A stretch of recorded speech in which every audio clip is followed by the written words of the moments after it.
à la déco dans 100% Mag. Et ce soir, je vous propose de relooker une pièce indispensable dans nos maisons. Un endroit où nous passons en moyenne entre 20 et 30 minutes chaque jour. C'est la salle de bain, souvent étroite et sombre. Vous allez voir qu'il est possible d'illuminer, d'embellir et d'optimiser l'espace de cette pièce grâce à quelques astuces et à des meubles intelligents. La preuve avec ce reportage de Clémence Valencien. Comme tous les matins, Laure s'offre une petite séance de maquillage dans sa salle de bain qui mesure à peine 4 mètres carrés. Dans ce petit espace, on ne peut pas dire que le confort soit au rendez-vous. La salle de bain ici commence à être vraiment exiguë. Je la supporte plus. C'est vrai que je viens d'emménager avec mon ami, donc on commence à avoir plus beaucoup de place pour nous deux. En plus, la baignoire prend énormément de place. Il n'y a pas assez de rangement dans cette salle de bain. On a envie de donner un petit coup de neuf sur les choses et faire en sorte que l'espace soit beaucoup plus fonctionnel. Comme celle de Laure, les salles de bain en France mesurent en moyenne entre 3 et 5 mètres carrés. C'est la pièce qui occupe une des surfaces les plus réduites de l'habitation et pourtant les Français y passent du temps, en moyenne 20 à 30 minutes par jour. Ce sont les plus accros d'Europe. Dans ces petits espaces, trouver du confort relève souvent du tour de passe-passe. Il existe cependant de multiples solutions et astuces pour gagner de l'espace. Retour chez Laure. Bonjour, bienvenue. Salut Matt, enchanté. À court d'idées, Laure fait appel à un architecte d'intérieur pour optimiser chaque centimètre carré de sa salle de bain. Voilà ma salle de bain. Magnifique salle de bain des années 70. Exactement.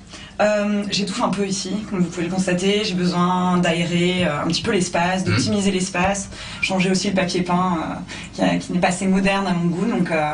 Donc voilà.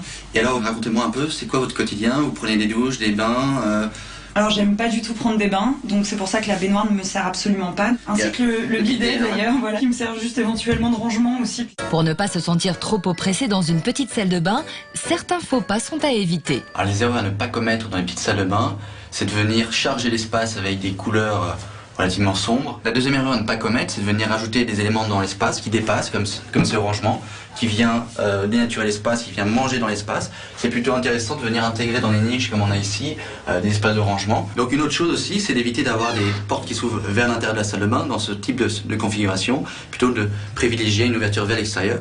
Ou encore mieux, des portes coulissantes, c'est l'idéal pour vraiment optimiser en termes d'espace.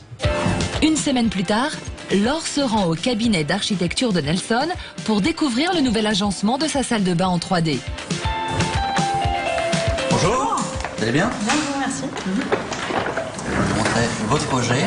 Donc vous reconnaissez votre salle de bain actuelle, donc avec tous les côtés négatifs qui ressortent. Je vais vous montrer maintenant ma proposition pour l'aménagement de votre salle de bain. Que voici. Voilà. Ah, c'est super.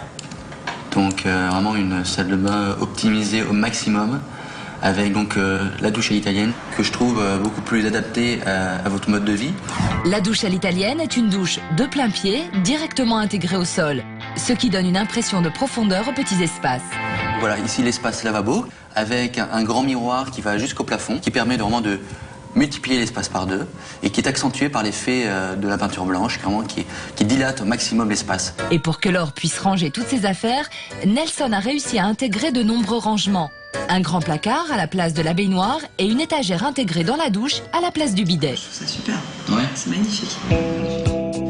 Pour cette rénovation, Laure devra débourser entre 2700 et 3300 € tout compris, soit environ 1000 € du mètre carré, et les travaux prendront 10 à 15 jours. Pour nous donner une idée plus concrète de la future salle de bain de Laure, Nelson nous emmène visiter celle d'une ancienne cliente.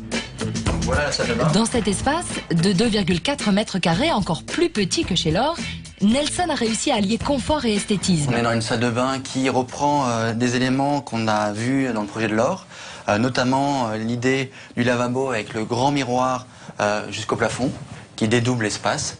Pour le coin lavabo, Nelson a placé une vasque sur une paillasse qui permet de poser un maximum de produits. La douche à l'italienne aux dimensions XXL accueille aussi des niches de rangement. Alors ici, on a installé donc une porte coulissante qui permet vraiment de dégager l'espace au maximum. Cette porte coulissante s'ouvre jusqu'au plafond pour renforcer l'impression de hauteur.